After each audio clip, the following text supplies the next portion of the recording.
Todos vocês já sabem, né, que as doenças cardiovasculares estão no topo da lista das causas de morte, e não só de morte, mas de incapacidade, de sequela, deixar o paciente inapto para o trabalho, inapto para as atividades da vida social, inapto para fazer as coisas que a pessoa mais gosta, às vezes tocar um instrumento, viajar, não é? Dar uma aula, assistir uma aula. Então, essa é uma doença muito devastadora e ela é muito comum.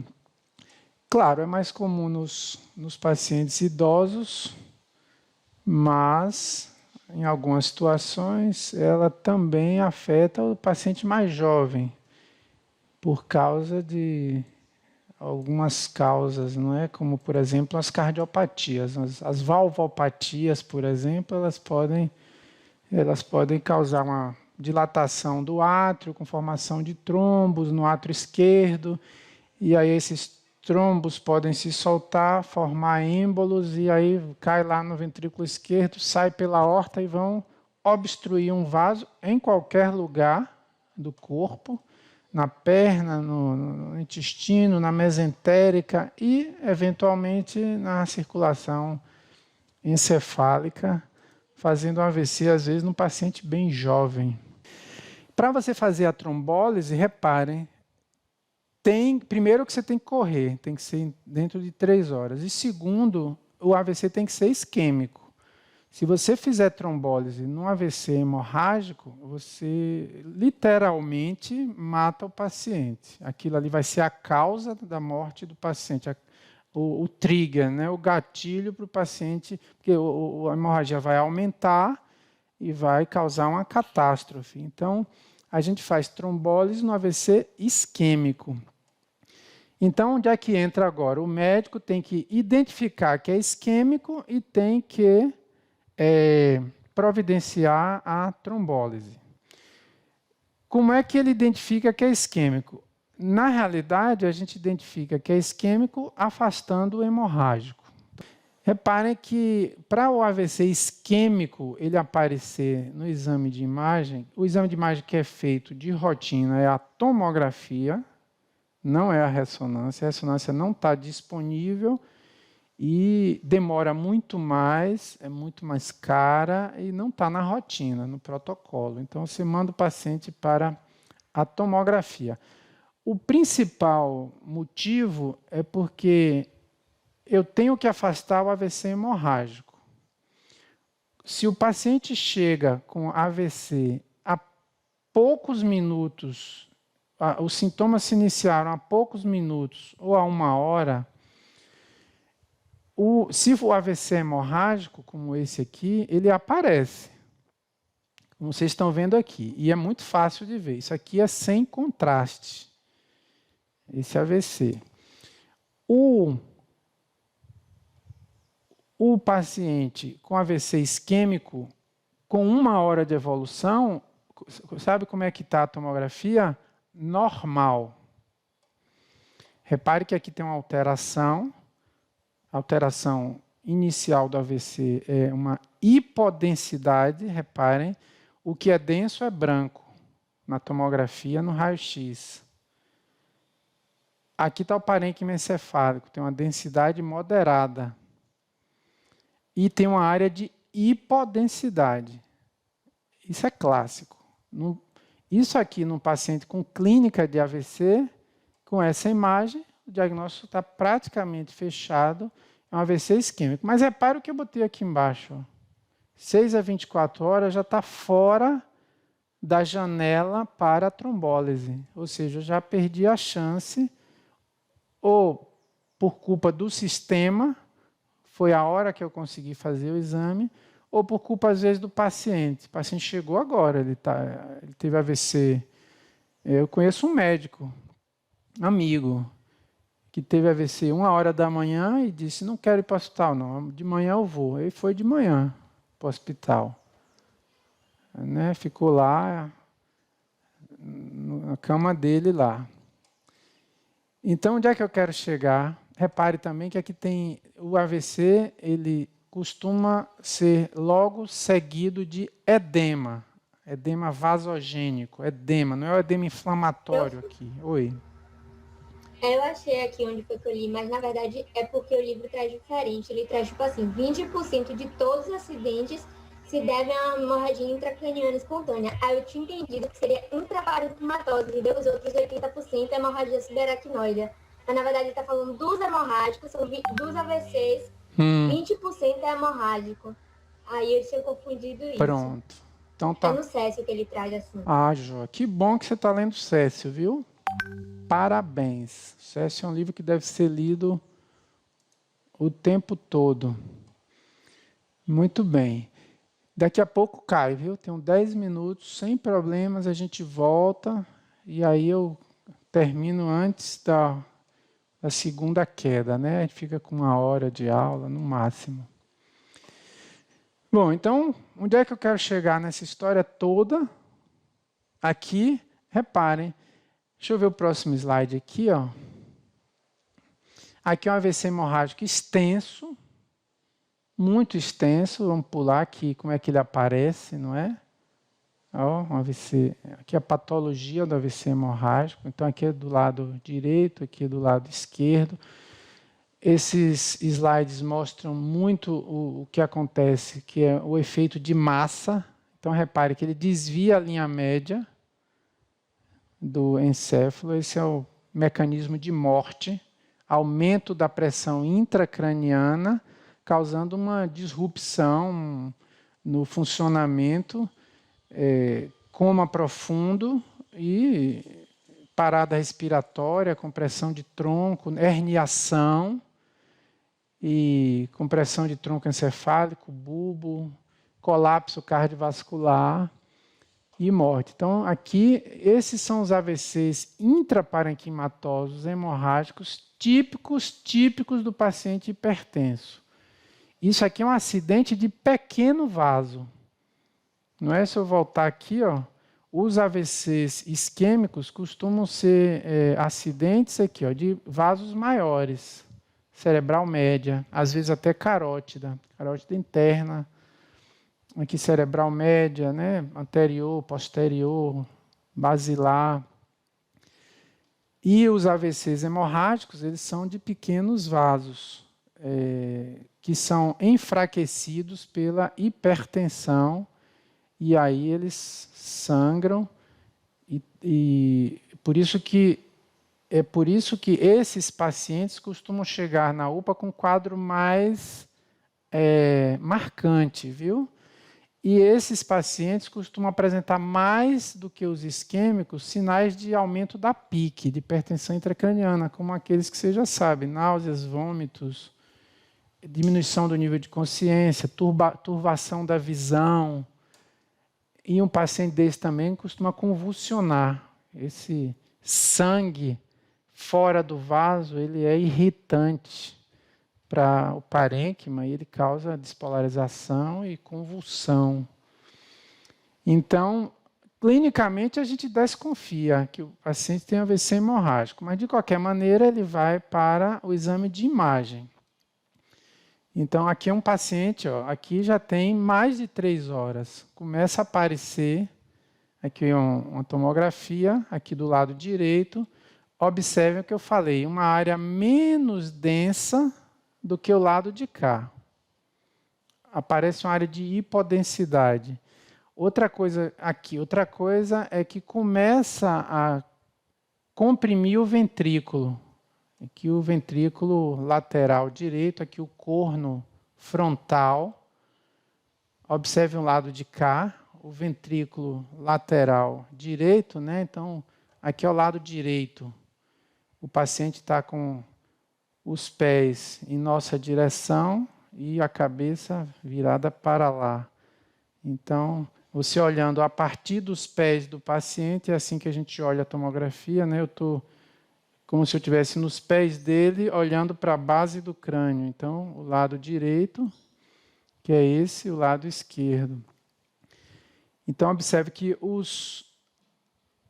o contraste entre os giros e os sulcos, ele começa a desaparecer, e observem do lado de cá. já desapareceu. O contraste, o apagamento dos sulcos e a hipodensidade na região. E o efeito de massa, comprimindo o ventrículo lateral. Então, aí é um paciente que já tem horas.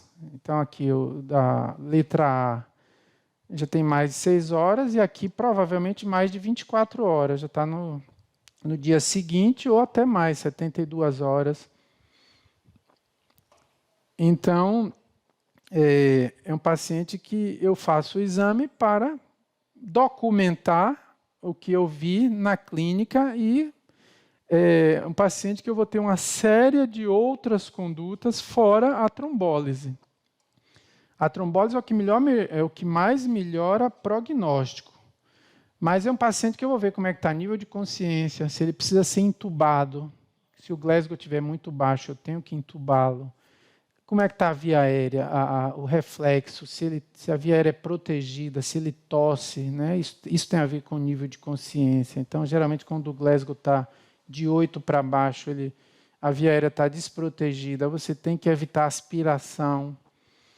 Então, tem que manter a oxigenação, você tem que, às vezes, hiperventilar, porque quando você hiperventila, você diminui o fluxo, não é? Você hiperventila, você diminui a pressão de CO2, quando você hiperventila, e diminuir a PCO2, você faz vasoespasmo e diminui o fluxo. Esse efeito dura horas. Muitas horas depois de 6 a 12 horas, o efeito vai sendo perdido por causa da ação do bicarbonato corrigindo o pH. Quando você baixa o PCO2, você aumenta o pH. Então, esse efeito PCO2 baixo, pH alto, devido à hiperventilação, né, uma alcalose respiratória, você diminui muito a pique por vasoespasmo, por diminuição de fluxo. Diminui tanto que, se você baixar demais a PCO2, você pode até causar isquemia. Hiperventilar demais um paciente durante muitas horas, você pode até causar isquemia pela própria manobra de hiperventilação, né?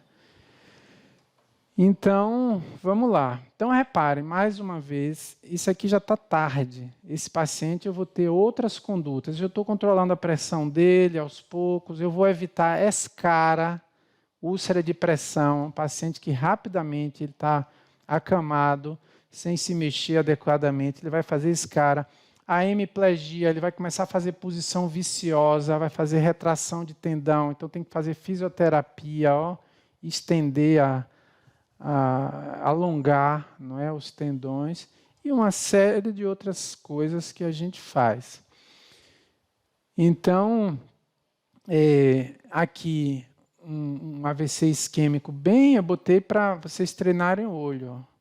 Observem essa foto aqui, que aqui é a região do tálamo. Ela está com a hipodensidade aqui, ó, e tem uma compressão do corno anterior do ventrículo lateral direito. Assim como o de cá. Só que o de cá é hemorrágico.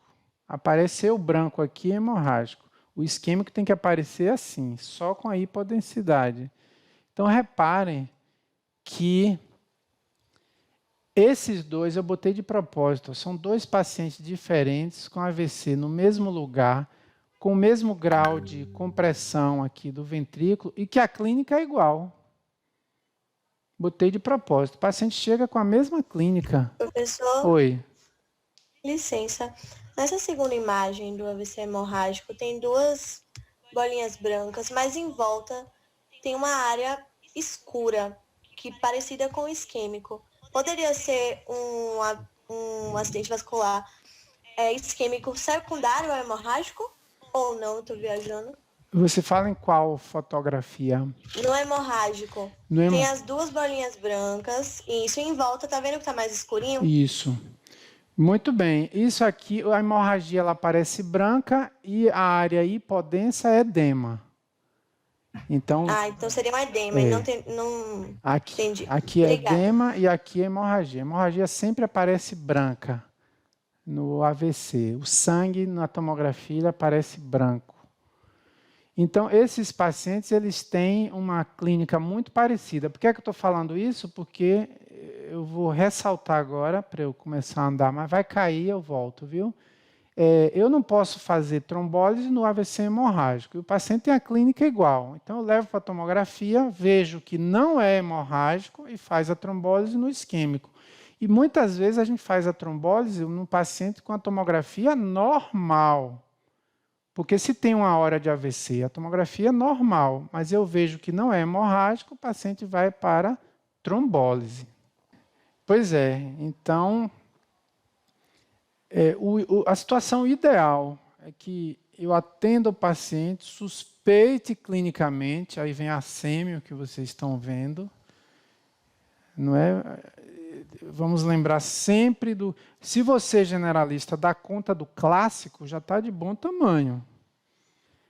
Para você fazer trombólise melhora o prognóstico, mas trombólise causa hemorragia. Qual é o principal efeito colateral da trombólise? Hemorragia. Em qualquer lugar, inclusive intracraniana. Aqui, ó, esse paciente aqui, ó, chegou com a clínica clássica de AVC isquêmico. Ó, a tomografia normal. Por quê? Porque tinha acabado de acontecer. Aí ele foi para a trombólise. Ó, no dia seguinte, ou 2 dias depois, acho que foi 72 horas depois, ele afundou. Diminuição do nível de consciência, convulsionou. Ó, foi para a tomografia, uma hemorragia grave, porque foi no tronco, ó, tronco encefálico. Então, repare aqui no tronco, região do... Aqui ele está comprimindo, sabe o quê? Terceiro ventrículo, ó. Aí você vê, ó, aqui é hidrocefalia, aqui é o corno posterior do ventrículo lateral, aqui é o ventrículo lateral, corno anterior, compare com o de cá, não é? Então, aqui ele está obstruindo a drenagem, aqueles forames de Monro, e causando hidrocefalia. Então, uma hemorragia catastrófica em tronco associada a uma hidrocefalia com um intenso aumento da PIC. É um paciente típico que evolui para a morte encefálica. Reparem que, nesse caso, foi uma complicação da trombólise. Então, primeiro, eles identificaram anatomicamente 10 pontos de cada lado, de cada hemisfério. Ó. Então, 1, 2, 3, 4, 5, 6, 7, 8, 9, 10, em 2 cortes tomográficos. Os cortes, os pontos que estão marcados com M são pontos do córtex. Então, de M1 a M6 são 6 pontos do córtex. E aqui mais a região subcortical, então eu tenho aqui ó, o caudado, o lentiforme, a cápsula interna e a ínsula, que aqui é córtex também, insular, né? Aí vamos lá aqui, ó. Olha como é fácil, sinceramente. Aqui está o AVC, ó. Olha a hipodensidade, está mais escuro, porque o denso aqui é branco. O lado direito está com a densidade normal e o lado esquerdo tem uma área de hipodensidade, que pegou o M1, o M2, o M3 e o I, a ínsula. Cápsula interna, lentiforme, caudado, normais. Aqui observa um efeito de massa. Como tem edema, empurrou aqui, obliterou o corno anterior do ventrículo lateral esquerdo. Então, esse paciente deve estar, como tem efeito de massa, com depressão de nível de consciência, né? Pode ser que esteja entubado, e ele tem, então, 1, 2, 3, 4, e no outro corte, 1, 2, 3. Vê que aqui o ventrículo sumiu, está comprimido. Então, ele tem um score baixo, um Aspex 3. Aí, o que é Aspex 3? É até 10, 10 é normal. É que nem ápiga no parto. Então, paciente grave. Só isso, olha como isso ajuda. Um paciente grave, AVC extenso. Você vai discutir lá na clínica, eu estou com um paciente AVC extenso, Aspex 3. Aqui um pouco de patologia, não vou demorar muito. Ó. Isso aqui é uma lâmina normal. Então, é só para mostrar que o neurônio é uma exceção entre as outras células que vocês estão acostumados a ver na histologia, que o núcleo é roxo, mas o citoplasma é rosa. Então, aqui eu estou vendo o citoplasma também roxo. Não é que a gente chama de basofílico, ele não é eosinofílico. Isso é típico do neurônio, porque tem muito ribossomo, tem muito retículo endoplasmático rugoso produzindo neurotransmissores que vai sair pelos axônios até lá a sinapse. Então, isso ajuda muito o patologista a identificar aqui embaixo, quando o neurônio está morto. Olha só, ele fica rosa. Ou seja, fica uma célula que a gente está acostumado a ver. O núcleo mais escuro e o citoplasma rosa. Todos esses neurônios aqui estão mortos. Quando passa para o dia seguinte, aí vem a inflamação. Está vendo? Como vocês já sabem, toda necrose é seguida de inflamação aguda. Isso aqui são neutrófilos, que já vem para limpar o tecido necrótico. E aí, com o tempo, o que é que vai acontecendo? Chega o macrófago. O macrófago agora, os neutrófilos, ainda tem alguns neutrófilos, mas aqui neutrófilos, mas o que chama atenção agora, ó, macrófago. Aqui tudo é macrófago. Essas células redondinhas, cheias de detritos dentro delas. O que é que o macrófago está fazendo? Limpando a área. E observe agora que começam a aparecer espaços vazios. Vão ficar espaços vazios, como vocês estão vendo aqui na microscopia, um aumento bem pequeno. A gliose ela vai acontecer aqui na periferia. Essas células aqui já são células da glia, astrócitos modificados. E na macroscopia fica a sequela. Aqui é uma morte tardia.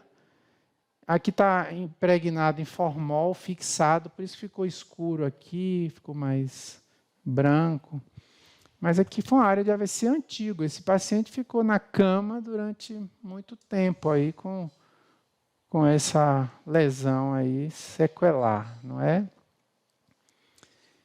Então, mudando um pouquinho, ó, esses vasos acontecem duas coisas. Esses vasos pequenos, repare, vaso grande, trombo ou êmbolo. O êmbolo veio do coração. O trombo, porque tem doença aterosclerótica, AVC isquêmico. Vaso pequeno no cérebro, nos rins, principalmente, cérebro e rins. Eles se modificam patologicamente pela hipertensão arterial, especialmente aquela de longa data não controlada. Qual é a modificação aqui? É o que chama arterioloesclerose. A diminuição do fluxo causar pequenos AVCs isquêmicos, aí a gente chama isso de AVC lacunar. Aqui, ó. Aqui são pequenas áreas de AVC isquêmico. Olha aqui o vaso, ó. Isso aqui é uma arteríola patológica. Esse vaso aqui era para ter uma parede fininha. Eu podia ter botado um aqui do lado normal, vou fazer isso. Aqui ele está espessado. Isso aqui tem a célula muscular lisa, mas aqui eu tenho deposição de colágeno. Então, isso aqui causa infarto lacunar. Infarto lacunar é uma coisa comum na prática clínica. Mas esses vasos também eles são a explicação para aquelas hemorragias que eu mostrei lá atrás. Veja que é na mesma localização, ó. Então, o vaso, em vez de causar o AVC isquêmico, ele causa o sangramento. Ele rompe, não é? Ele faz pequenos aneurismas saculares, chamados aneurismas hipertensivos, são microscópicos, a gente não vê o aneurisma.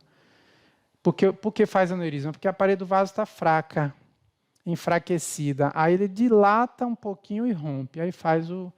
Então, o mecanismo do AVC hemorrágico é esse que vocês estão vendo aí. Eles acontecem nessas regiões por alterações hipertensivas nos vasos. Essa é a principal causa, tem outras. E aqui, uma outra coisa, separada, né? Aqui também é um AVC hemorrágico. Pronto, aqui hemorragia subaracnoide, não traumática. O paciente está normal, pode acontecer em qualquer idade. O paciente chega e está com dor de cabeça. Quantos pacientes a gente atende num ano com dor de cabeça? No PSF, na UPA.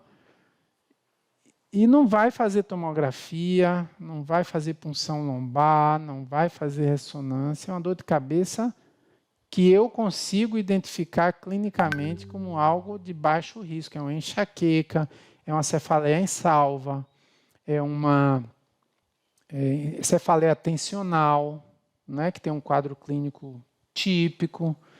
E o paciente já tem história, ele diz que é a mesma enxaqueca que ele tem aura, não é? Isso é uma coisa. Agora, tem alguns pacientes que vão chegar na UPA, eles podem ter história já de cefaleia, mas ele vai dizer para você, plantonista, doutor, essa é diferente de todas que eu já tive. Ou então ele vai dizer, doutor, esta é a pior dor que eu já tive na vida. Ele não vai falar assim com tanta calma como eu estou falando, né? Mas ele vai deixar claro para você que ele está com às vezes vai falar de outras coisas. Minha visão está turva, às vezes vai estar vomitando, pode estar com sinais de meningismo, parecendo meningite mesmo, inclusive é diagnóstico diferencial. Dor de cabeça e meningismo é meningite, até prova em contrário. Então, esse paciente é um problema, porque esse paciente eu não posso liberar. Pronto, vai ter que investigar. Vai ter que tomografar. Então, um paciente, quando a tomografia mostra hemorragia, eu já vou providenciar os exames que precisam e a consulta especializada com o neurocirurgião. Se o paciente está grave, UTI. Eu vou entubar, ventilar, mandar para a UTI. Se a tomografia vem normal, mas a clínica, porque eu já sei, Emerentino, que tomografia normal não afasta hemorragia subaracnoide num paciente que tem clínica D. Essa que eu falei, essa cefaleia é insuportável, especialmente se tiver outros dados de exame neurológico. Ele pode ter alguma alteração de pá craniano, anisocoria, por exemplo, ele pode ter rigidez de nuca, não é que não é alteração de pá craniano, é irritação meníngea. Eu vou fazer punção lombar para ver se é meningite ou se é hemorragia subaracnoide. Na hemorragia subaracnoide vem sangue, na meningite vem turvo, e aquilo vai para o laboratório e o diagnóstico vai chegar. Para terminar, eu vou terminar no tempo. Isso aqui é mais raro. Ó. Isso aqui é mais raro. Tem paciente que nasce com isso aqui, que se chama malformação arteriovenosa. O parênquima cerebral. Então, o que acontece aqui, às vezes isso aqui rompe e faz hemorragia intraparenquimatosa e, eventualmente, hemorragia subaracnoide.